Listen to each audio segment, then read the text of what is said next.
Planning and Inventory. Student Elkin Hernández Ariza.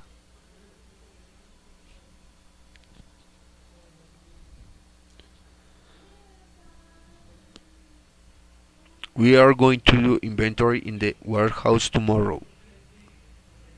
We are not going to open the warehouse to the public.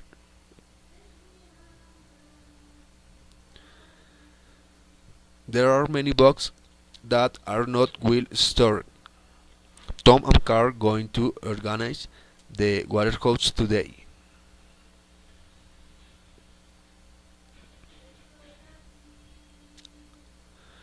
There are a box with barcode. Sarah is going to mark the box with barcodes. I am going to tell to distributors. I will tell you that we will not receive merchandise today and tomorrow. There are only two barcode scanners. We will make groups of two people.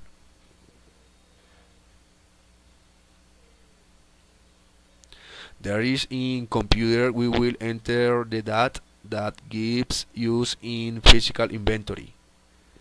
There is a time limit for end of the inventory. It is 9 hours. Thank you very much.